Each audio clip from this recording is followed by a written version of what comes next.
Hello everyone, Kent Bresler here. I want to welcome you to Kent's Kidney Stories. During our time together over these podcasts, I'd like to discuss kidney disease.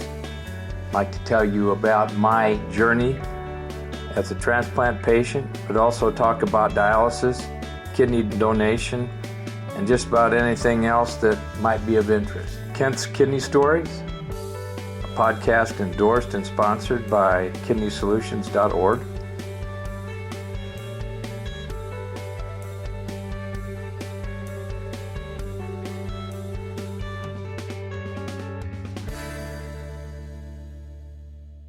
Hello, everyone. This is Kent Bresler, and we're going to do some podcasting this morning. I've got a really interesting guest, and we're going to talk about something that's near and dear to my heart.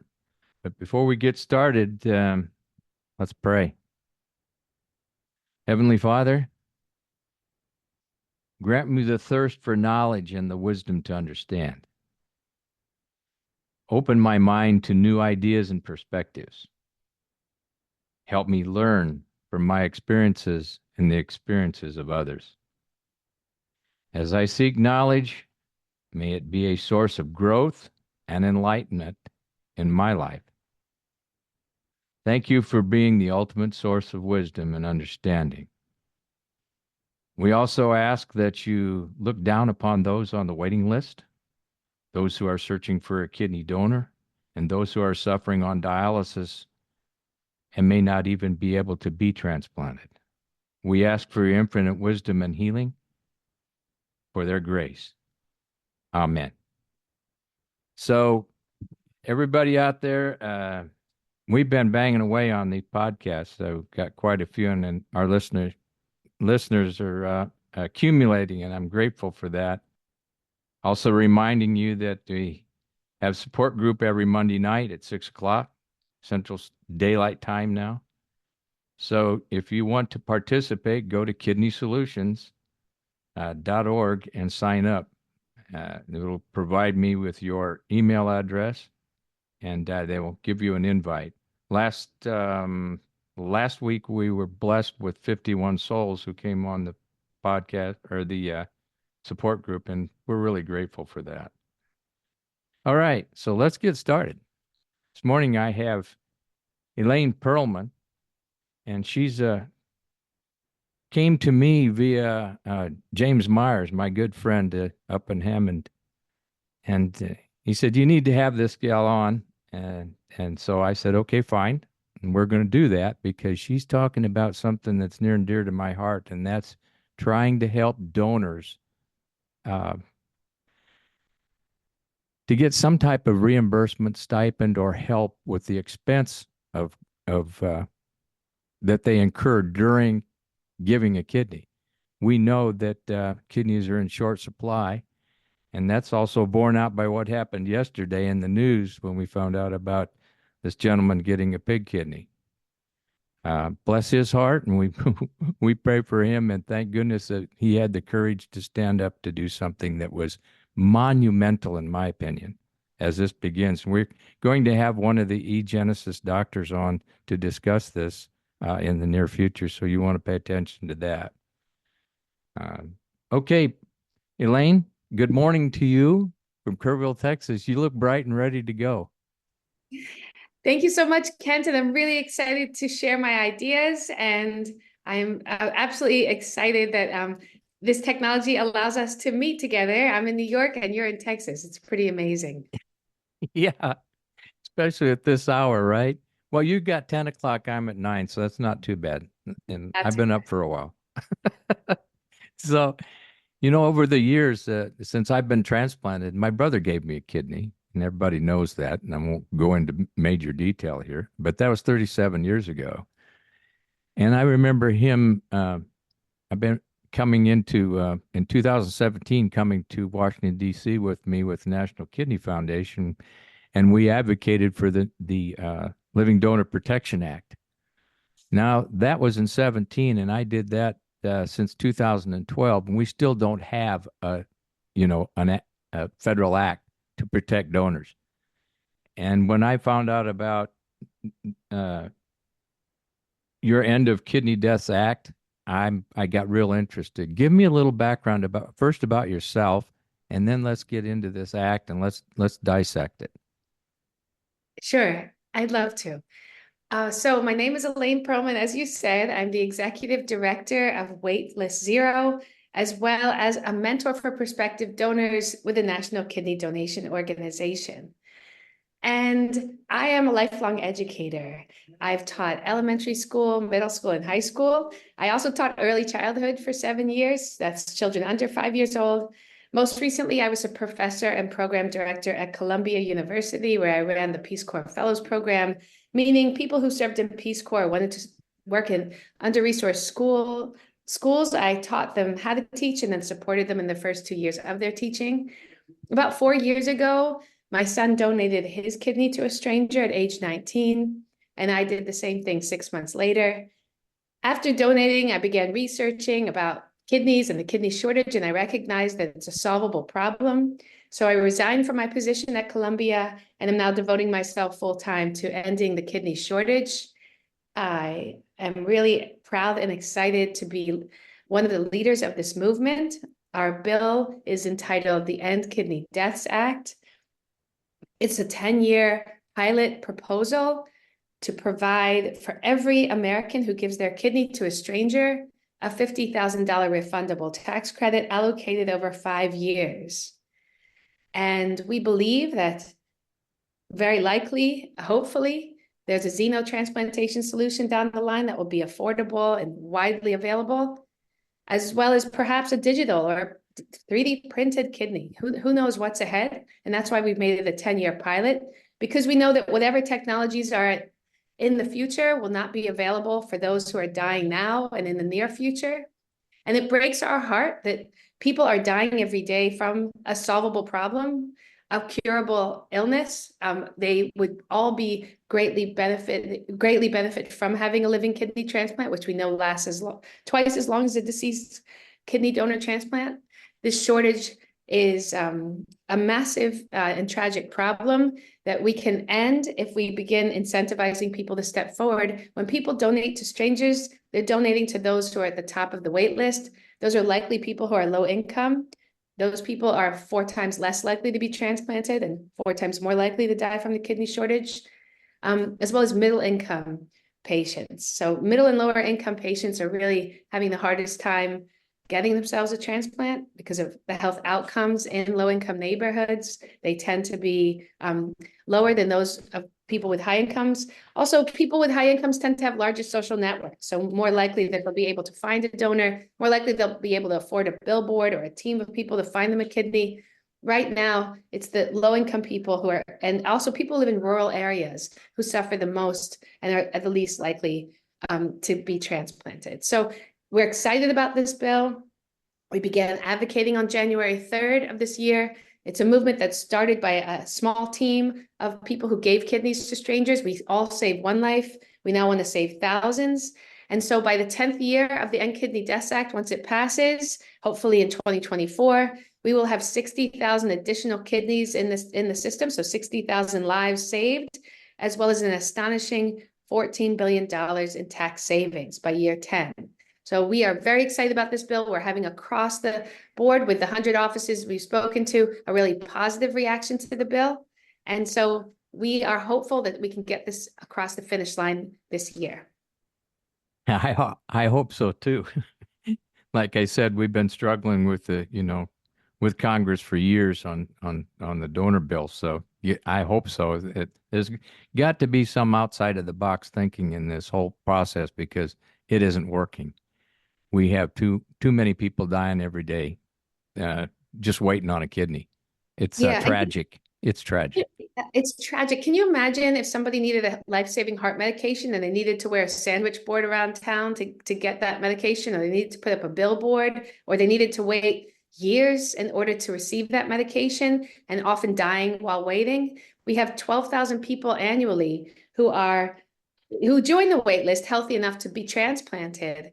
And then the waiting time killed them. So we have 12,000 people who either die directly from the wait list or are removed because they become too sick to be transplanted. And Right. to me, it's not ethical for us to tolerate that. So I think incentivization will work to solve the problem. Well, incentivization has always been an issue. It's been a good thing, but then there's always the thought in everybody's head that that's not right to pay somebody to do what they're doing. It should be an act of their own volition. I'm not sold on that. I believe that there is, payment for kidneys is not something that is very wise, but we're not talking about paying for a kidney. We're talking about covering the expense of an individual to give a kidney. There's a big difference. Well, in truth, people are spending right now about 10% of their annual salaries in order to donate. But we do have over 50% of donors being financially whole at the end of donation. So that's through programs like 20% of donors get reimbursement from the NALDAC program. That's a federal low-income donor reimbursement program. We have over 30% of donors being able to access Donor Shield, which is a national kidney registry program. And then in different states, there are tax credits and tax deductions to help with expenses. And in truth, it's not enough because with over 20%, yeah, just the small numbers. Yeah, I don't, Oh, yeah, yeah, but we have with over 50% of donors getting full reimbursement, we still don't have an uptick in the number of donors. no. So reimbursement is unfortunately not enough.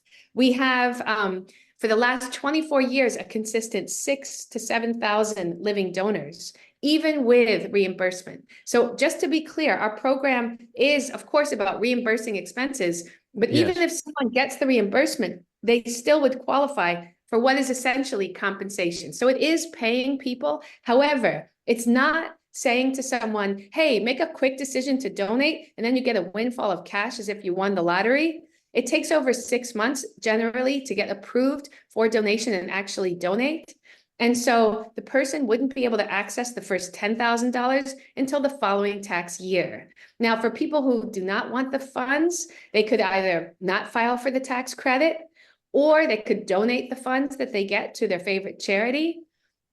We use the tax credit system to incentivize people to do things that we believe are societally beneficial. So for example, if you buy an electric vehicle now, you get a $7,500 tax credit. If you buy solar panels, if you have children, if you own a home, you get tax credits for all of those pro-social activities. We believe that giving a kidney to a stranger is the most pro-social activity. You're giving a kidney to save someone who is likely on the verge of death at the top of the wait list.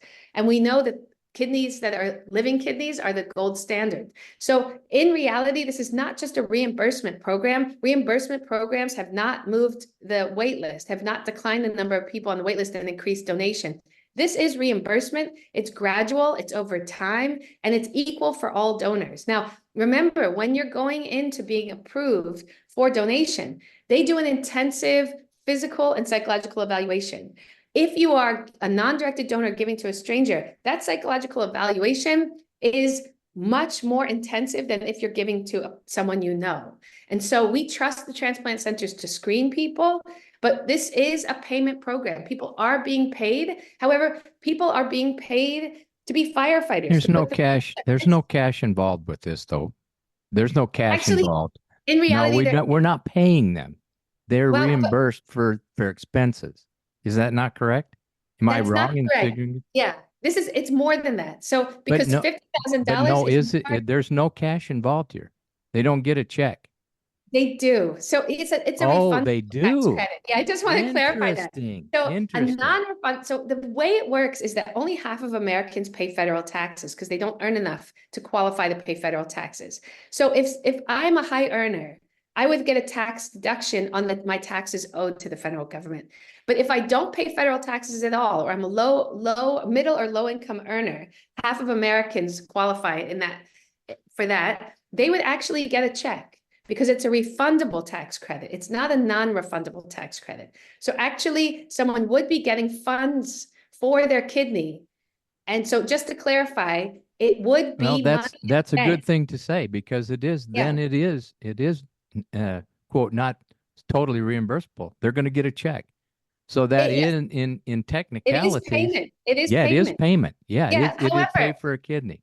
we pay people. I just talked to somebody yesterday who gave blood.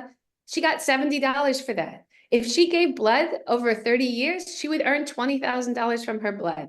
Okay. We pay for plasma. We allow people to have a negotiated price for surrogate pregnancy. We, we do permit it. And keep in mind, surrogate pregnancy is 3 times more dangerous than kidney donation. Here's the thing.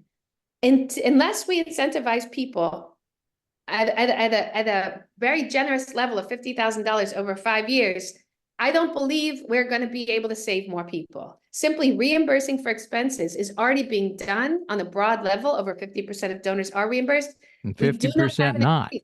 50% of them are 50% not. not. A straight, True. a straight, Yeah. a straight reimbursement, right? Yeah. It would help a lot of people. It's Yes, not a it would. matter of It just a would. specific amount Yeah. of people. 50% is 50%. It's just half of the people. Yeah. But Half. honestly, it's more than 50%. So I'll explain why. We know now that covers 20%. We know NKR covers 30%. But then in many states, they are also providing either tax credits or tax deductions for reimbursable expenses for a donor. So it's more than 50%. But we do not, unfortunately, have an increase in living donation. So we're finding that it's just simply not enough to make someone financially whole. We need to incentivize people. And as we know, in the countries where they have incentivized people, their donation rate has grown exponentially. How many of So, those countries, which countries are you talking about here? so we have, Iran is one that I comes to mind, which is, yeah. that's nebulous. But what other countries actually pay somebody to give a kidney other than So, India? so the 4 countries, well, I'm talking about government sanctioned providing of compensation. Okay. Now, they would be the Netherlands. There may be more. This is what I know. The Netherlands, Israel, Saudi Arabia, and Iran. But I believe that all of their programs are unethical, and I'll explain why. The definition of unethical is when you have people getting different amounts of money for the same good or not being paid for the good. Mm-hmm. In all 4 of those countries, well, donors are getting uneven amounts, differing amounts for their kidneys. So in Iran, the government gives a small portion of the funds, and then it's a negotiated price between donor and recipient. There Again, you go. There you uneven, go. not fair, exploitative. Yep. In Israel, in Saudi Arabia, and in Netherlands, it depends on your income, how much you're going to get. I do not think that is ethical. So if someone's not working, they're getting nothing. If someone's a high earner, they're getting more. That makes no sense to me. Mm-hmm. Will be the only program in the world where it's a unified amount of money received. And it is also gradual and over time. So the first payment wouldn't come until 6 to 8 months after the donation, right? Depending on when they donated and what tax year that they're filing in. But ours, we believe, is not someone making an impulsive decision and getting a windfall of cash as if they won the lottery. It is a slow and very tedious process to get approved, to have the surgery, and then you need to wait for some time. So we believe our program will be very successful and will not at all be anything that's going to be harmful to the donors. Instead, we believe it will incentivize them to step forward. Is this going to be something that's global overall in the nation? That's for all programs, not just NKR facilities. Is that going to be for everybody? Yeah, it would be a federal program, and it would be one that would be, available in all 50 states. Again, only for people who are giving to those people at the top of the wait list, people that they do not know. Right. And That they're was not doing it on behalf of someone, not on behalf of someone. So there are a lot of people who, let's say, I would give a kidney to a stranger to get a kidney from my mom. Those people are not in the same category. This is for simply people like me. When I gave 4 years ago, I just gave it out. My kidney is somewhere in Georgia. I don't know who has it. Uh-huh. And I didn't give it on behalf of someone else. So So I'm is just, there a aberrancy to aversion to considering direct donation to a loved one? Is that part of this bill? so if it was up to me, it would be providing this $50,000 refundable tax credit to all donors. However, financially, it would be a big lift, though we would break even and begin saving money by, let's say, the 8th year. With doing it only for non-directed donors, we are going to break even by the 2nd year and make money by the 3rd year. So Make money and make money. I mean, saving money, so that in the 10th year, we are saving $14 billion in taxes, because every time someone moves from dialysis to transplant, around $450,000 in Medicare costs are saved.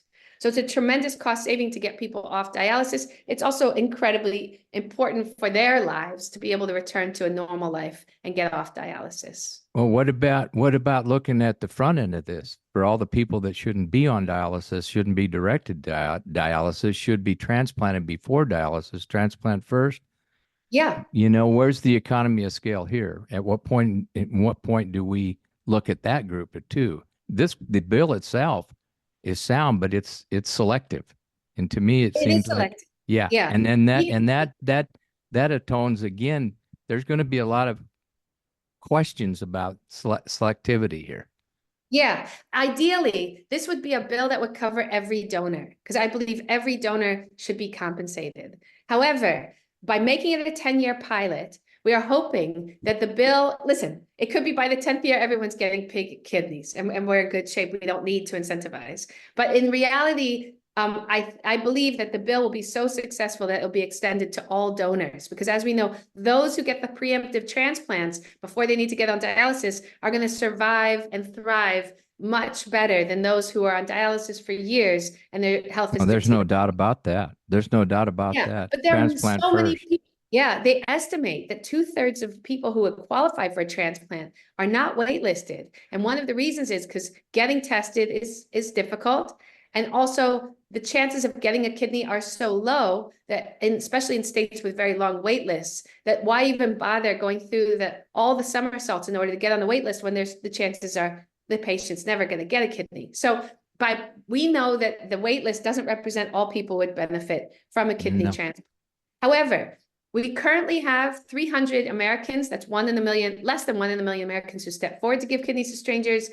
We believe that we can grow that number from the current 300 annually to roughly 6,000 annually. And then we're setting the stage to broaden this bill so that it would be provided for all.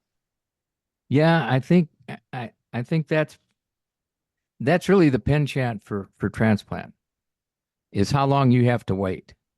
I mean, people who have never experienced this disease process, this kidney disease, whether it be a rare disease like I have FSGS or crashing in dialysis because of diabetes or heart conditions. The point being that waiting is always the word that's used, waiting, waiting. These people can't wait. I mean, Yeah. and there's got to be some emphasis placed upon the idea that the information needs to go out to the public to let them know what kind of grievous problems there are. You talk about saving funding, saving money, it's up front, not putting people on dialysis. Okay. Yeah. That's the real goal in my Yeah. mind. Just I mean, stop it. Okay, Yeah. what can be done to stop it? And that means, we went to the moon, we've gone everywhere in space. We spent tons and millions and billions of dollars on programs, right? But they always have a waiting time for it. 10 years. Mhm. A lot of people don't have 10 years, right? So there's no urgency in this world, in kidney world anymore. There's Mhm. none, zero. Now that's personal, but this is my podcast, so I can say what I feel. And I can tell you one thing, after working with as many patients as I've worked with over the last 10 years, 12 years, somewhere like that, it is arduous and it is time consuming and it's failure prone, period. End of story. And so there has to be some urgency. Maybe something like this would create some urgency.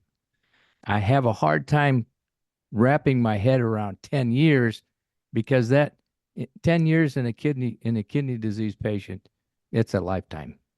It's a no-brainer to look at it. Waiting is not in our vocabulary anymore. And it should be stressed that way. Seems to me that this is something that needs to be neat. We need to get the wait list down, but we also need to understand that there's lots of problems for people just wanting to donate because they're afraid, they don't understand it, and that'd be a national program in some way to educate these people up to that level. That it's okay to give, like you've done, like my brother did. All right. You got to be able to tell them it's okay to do that and that we support it. The country supports it. It's a national pride thing. That's the important part of it. It's not a dollars and cents anymore to me. It's a matter of pride that we can get these people educated up to where kidney disease is a top priority in the country. Well, I agree with everything that you said. I just want to mention a few things. The first one is that we're spending currently $1 out of every 100 tax dollars on kidney dialysis for 550,000 patients. So it's incredibly expensive. On average, the taxpayer spends about $1 million per patient over a lifetime of that patient. But if somebody's on dialysis for 30 years, that's a $3 million tax cost for the American taxpayer. So it's Yep. intensely expensive. But the reality is that I had donated 4 years ago. I haven't met anybody who's as loud about being a donor as me. I walk around New York City with a sandwich board that says, gifted my kidney to a stranger and you can too. And so, I share it with everyone I know. I wear t-shirts proclaiming I'm a kidney donor. And I can say that no one has donated, as far as I know, due to my personal advocacy. I educate people, I create videos, I interview people. I'm very active in trying to persuade people to donate. People don't want to donate.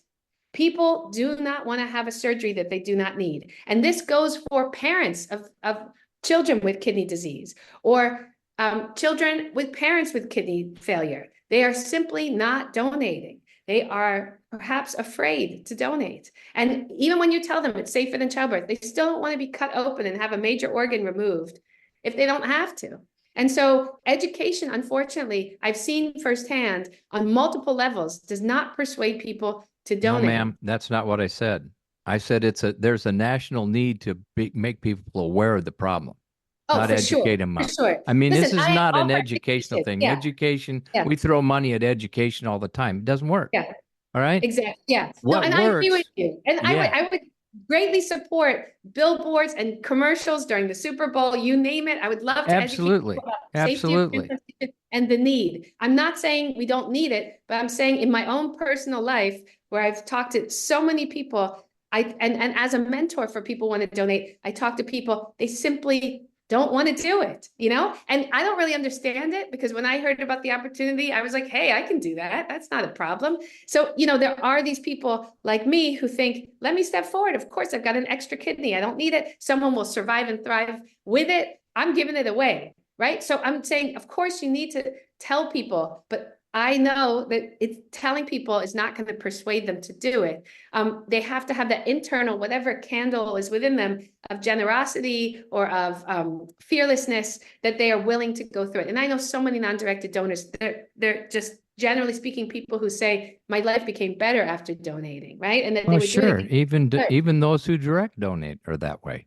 They Of wouldn't do it. course. No, They I'm not would. talking. Yeah, Yeah. absolutely. Absolutely. In And surveys, they say, there's a yeah, need, a very major need to just incorporate all of that into yeah, it's okay. yeah, yeah, Okay, absolutely. it's okay to go get a breast exam. It's Mhm, okay to have your prostate exam every year. But mhm, where does it come? Where's the emphasis on, educating an individual, the population, not an individual, the population, not a major effort by entities that they're capable of doing this kind of thing. mhm. Yes, I This agree. to me, I'm in total agreement with you. yeah, It is and you helpful and it could save more lives. However, I don't absolutely. think it's going to bring forward the thousands that I dream about. I dream about having a wait Well, list of donors and not a wait list of people who need kidneys. I want to have kidney abundance in this country where no one has to wait to get a life-saving kidney. I mean, that's the world I want to live in. And that will require education and it will require people becoming aware of how desperately in need people are for kidney. And I'm 100. absolutely. Absolutely. The passion has got to be there. It's got to be Yeah. on letting people know that this is a horrible disease. Yes, And absolutely. stepping up to be a donor, the best thing in the world, Yes. but And not I living say it. like that a lot Yeah. of people that are doing right now of Yeah. the 100,000 that are waiting, Yeah. 100,000 people waiting. It's Devastating. And they all have ridiculous. families that are devastated. It's not just No, it's not the just the individual, it's their family and friends. It's horrendous for everybody. Yesterday I had the chance to talk to a mom whose son has FSGS, and she donated a kidney to a stranger so that he could get a kidney. And she expressed how depressed he became, and how even when he was in dialysis one day, the woman next to him died while on dialysis. I've been told that people begin dialysis by walking into the clinic, then they need to be wheelchaired into the clinic, and then they come in on a gurney. Half the people on dialysis die within the first 5 years. It is a devastatingly horrible way of life, and they call it a living death, and they call dialysis centers temples of despair.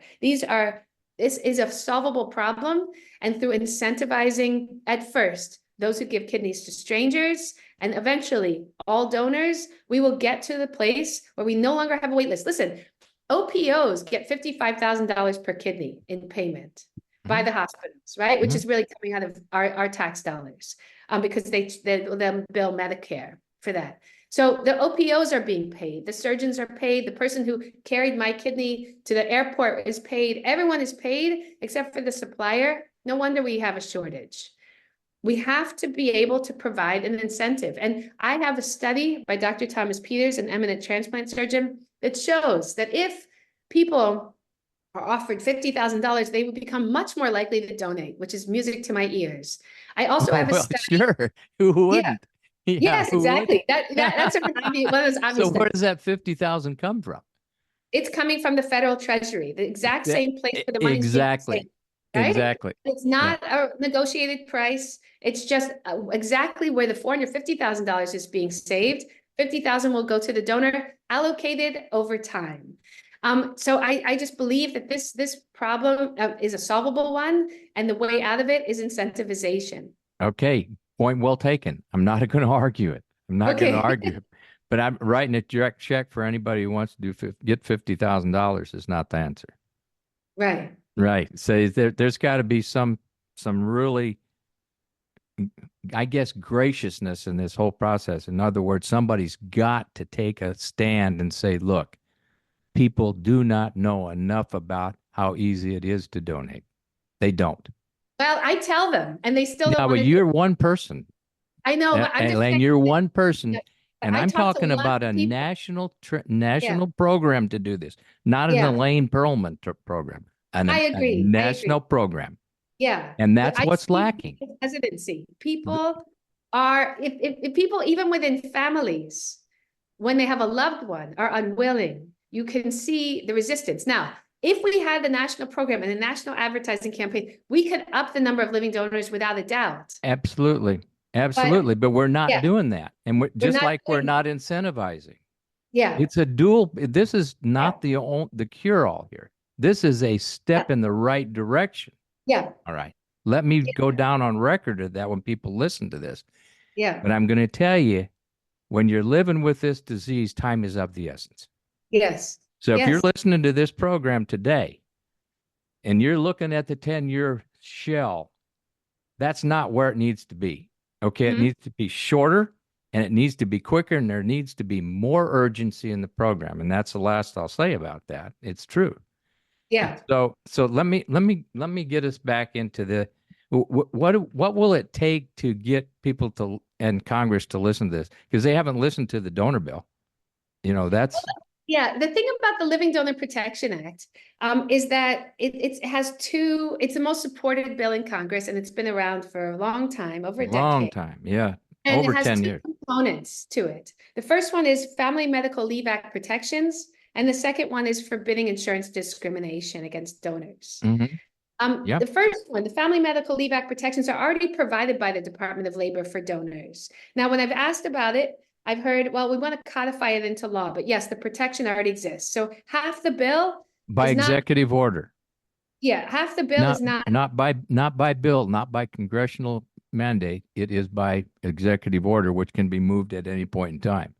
right, but it's in place. And yet we don't have an increase in the number of donors, even with that protection that's in place currently. Yes, everything can shift. Also, congressional laws can be overturned. But Right. yes, codifying it into law perhaps has a purpose. However, the protection is already in place for all donors.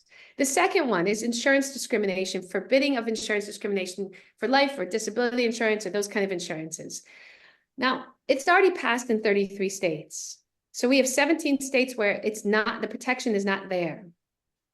I've been told that the federal government has no power to govern insurance it's the states that come through for governing their insurance programs. So in other words, even if it passes, those 17 states still do not have to abide by it because they have their own right to govern insurance, their insurance businesses. So in essence, if it passes, it's a messaging bill to those 17 states that you should really get this together and pass this, forbidding of insurance discrimination, but it will not impact those 17 states. It will not force them to change their laws. So we already have the full FMLA protections. We already have in place for 33 states, the insurance Living Donor Protection Act, that there's no insurance discrimination. And yet we have no increase in the number of living donors. I understand that. I understand that fully. Yeah. Elaine, I understand that fully. The point is there is protection there. My brother couldn't get insurance after he gave his transplant. When he gave his kidney to me, no more. Couldn't even increase his insurance. That's not right. I agree. And I can tell you that, right, that's just one example of many that I know of. All right. And a federal discrimination law against such activity wouldn't burden the states. It would burden the insurance companies. Right. And that's where the pressure needs to come. Yeah.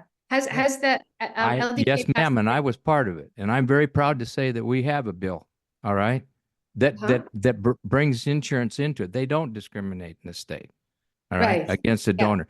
They don't. They can't. They won't. All right. Yeah. And they agreed to the whole package, and it passed unanimously. That's excellent. Yeah. Well, listen, I know it's passed in Arizona, and I was recently told about a donor who was discriminated against by an insurance company in Arizona, despite the law. They still do. They're still going to do it. They still do it. So it's up to the individual to sue the insurer when that happens. That's right.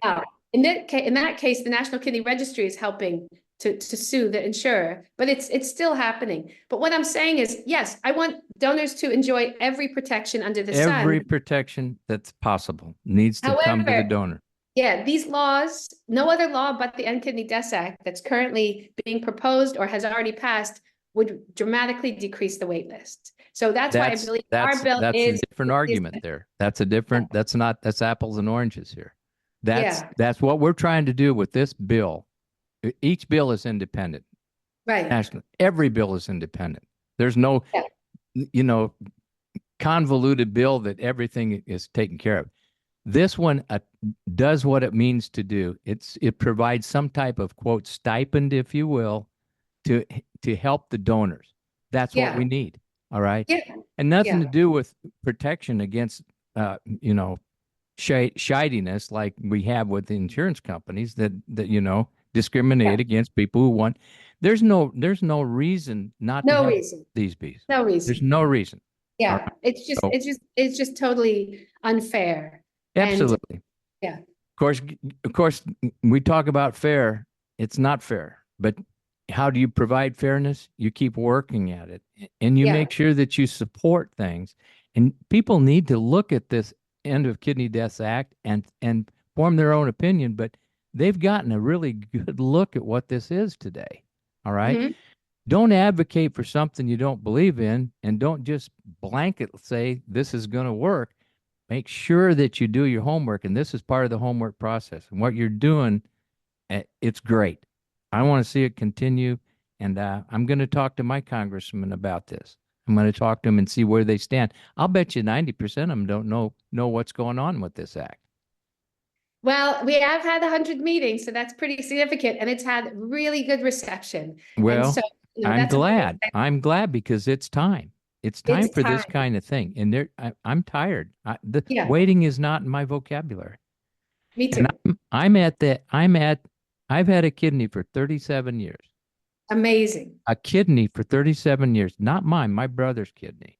Beautiful. And he is still alive and doing very, very well. And that's the emphasis that needs to be placed. Yeah. Yeah. It's not that you've been doing it for 2 or 3 years or you're thinking about it, but you can do it. And it's successful. Yeah. Right? And there's no reason that we can't have a national program to bring people up to speed on what this is all about. We do it for everything else, but we haven't done it for kidney disease yet, and we haven't done it for donors. All right. Yes, yes. And We have listen, I not. think, we just need to put in every effort because lives are being lost every single day. Now they come up with 12, 13, 14. It doesn't make any difference. People die every day waiting. I've had 5 in the last 2 years, and it makes Terrible. me sick to my stomach. It's terrible because they didn't have to die. They could No, have they been didn't. No, transformed they by a living didn't. kidney transplant And and they could survive and thrive. what's even worse, some of them, probably the vast majority, didn't have to go on dialysis. Terrible. Did not have to go on dialysis. They were Yeah. not afforded an opportunity to look for what we're talking about here, living donation. Yeah. Living donation is by far the most important thing in transplantation, Yeah. but it gets the least amount of coverage, the least amount of Right. work. And this is why this particular act will at least get it in there and debate it, right? Right. Debate it. Well, let's pass it. I Yeah, mean, well, here's the thing. but you got to No get it time to started. wait. Yeah. Yeah. You have to get it started. And your fervor is fantastic. I love it. I've got the same fervor for a lot of different parts of kidney disease because I've lived with it for 50 years. I'm end stage now. All right. I'm end stage. I'm 74 years old. And I can tell you, this has been a terrific journey. And it would not have been possible without my brother directly giving me a kidney. Would not. I would not be here. I'd be dead. All right. I wouldn't have been able to see my family grow up, my girls, and see grandchildren. And a lot of people are suffering through that, and they're being paraded to dialysis. All right. Let's get some emphasis here on living donation. That's the Yeah, key. And let's get people off the wait list. absolutely. Yeah. Listen, one thing that's very important to note is that this is a movement by, as I said earlier, people who give kidneys to strangers. Now, we are healthy enough and we have skin in the game. We understand that we've saved one life. We now want to save thousands of lives. And the people who are on dialysis, the people who need the kidneys the most, they're too exhausted to participate in this movement. They can't. They have, yeah, they are just depleted entirely. So we are doing it for them because we have nothing to gain. We already gave our kidneys. We are excited and we do it again. I'd do it every year if I could for the rest of my life, if I had extra kidneys. That's not a possibility. So instead, I am working tirelessly in order to get kidneys to those people who are too exhausted to participate. And so for those people who are healthy enough and have the vigor and the enthusiasm, I encourage you to go to our website, modifynota, modifynota.org, or endkidneydeaths.org or .com, and sign our mission statement. And then you'll be invited to our monthly meetings. Those are community meetings to get feedback from the community and to update the community about our progress, as well as help us reach out to the congressional leaders. As I've said, we've had multiple meetings. They've been across the board positive, but I want to meet with every single member because once this goes to the floor, I want this to pass unanimously. I worked on a bill in New York State in 2022. I was told by everyone under the sun, this bill is never going to pass. It makes New York the best state in the country for living donors in terms of reimbursement.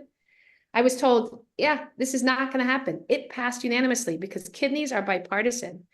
Everybody, just about everybody I know knows someone who's suffered from kidney failure, or we have 37 million Americans with chronic kidney disease. This is a widespread problem. We have 800,000 Americans with kidney failure. We're moving to 1 million Americans in 6 short years by 2030. This problem is getting worse, and yet the supply, no matter what people have passed, no matter what initiatives, the supply of living donors has not increased at all. So we need this kind of game-changing legislation in order to save the thousands of lives of people who will not be saved otherwise. I couldn't agree more. Yay. I couldn't agree more. Problem is, right now, is a lack of information to the public. And when the public gets informed, and we start doing that from a national level, we're asking the federal government to fund all of this stuff, right? And you know how that plays out in certain certain areas in Congress, it doesn't play out. It's a do-it-yourself thing. You got to do it yourself. Point being is, I agree. There's got to be some incentivization somewhere along the line, and this is a great start. Totally Yeah, great start. And I don't yeah, matter, it doesn't make any difference who you are, but I can tell you, when you see things moving forward like they're doing in the research area, and in the last 5 years, in the last 5 years, there's been more done than in the last 50. I can attest to that. All right. Because I've been on DOD, I've seen all kinds of issues come and go, but this has legs. But I want it to make sure that people understand there's more to this. You got to research it, think about it, do it, and then advocate for it. If that's in your heart, advocate for it. Time's a wasting. That's the yes. problem. Time is wasted. We're losing time. And kidney patients don't have that time to lose, especially if you're on dialysis already. All Yeah, right. no, it quickly deteriorates the heart and the other organs. It's a No, disaster. And we also the talked a minute. depression rate. Yeah, the depression rate is tremendous. I would just say that the benefit of our bill is that once it passes, it's going to make the news because it's globally historical. And so through that news coverage, we're going to be able to express to people that kidney donation is 3 times safer than childbirth. It's incredibly rewarded. That 95% of donors would do it again if they could. That it is, a way to save a life by using your own body and getting the joy of that gift.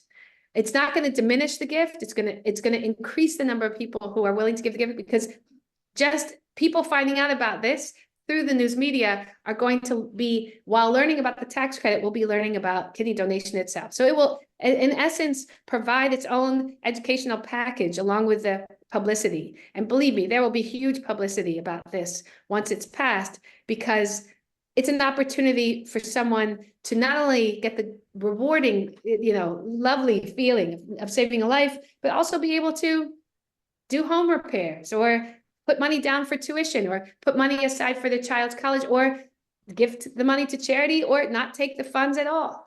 But it's going to give people an opportunity to, just like the surgeon who's paid for the surgery, to get an incentive. If we didn't incentivize firefighters to save lives of strangers, we might not have firefighters, though there are some volunteer firefighters out there. In general, it's a paid profession.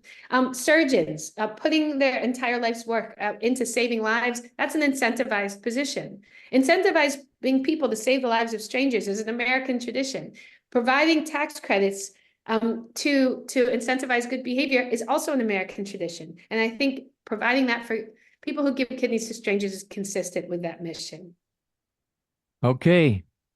Well said. Well documented. You're well versed. I'm glad we did this. Yeah. We're going to you just have to go in and take a look at these things because they're coming faster and heavier and faster and faster and faster. The research is faster. This Another thing that we have to grapple with as we end here is the fact that there are three ways in which you move in the kidney world. If you're a kidney disease patient, you can get transplanted, you can go on dialysis, or you can think palliative care. And palliative care is something that's coming big in the industry right now because people are getting to the end stage and can't get out. All right. There's got to be opportunities for them and coverage. So that's even another area that Kidney Solutions is working with a lot of people on, trying to understand that you don't have to go on dialysis, right? And if you can't be transplanted, and if you're aged out and you just don't want to, you don't have to.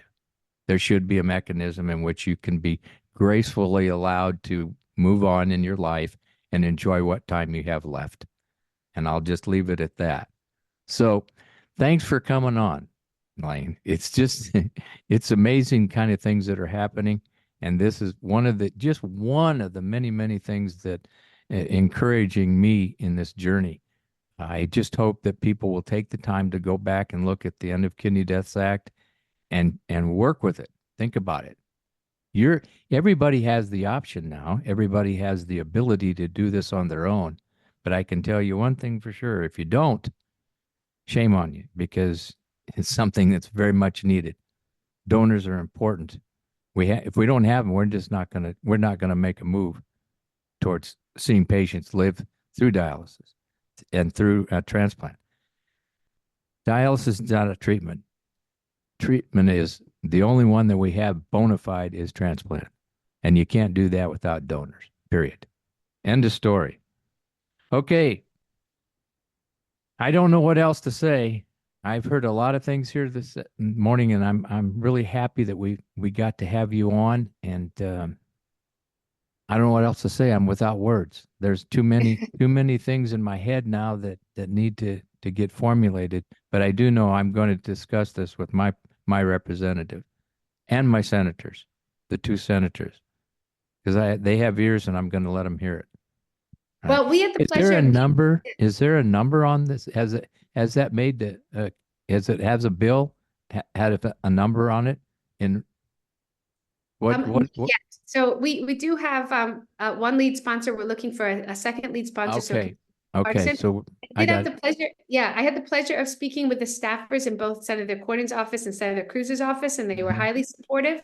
So if you could write them a letter, just No, I'll emphasizing that. talk to them personally. They both Okay, come to even town better, meetings. even Yeah. better. Yeah. I don't do letters. Okay. Okay. They don't read them.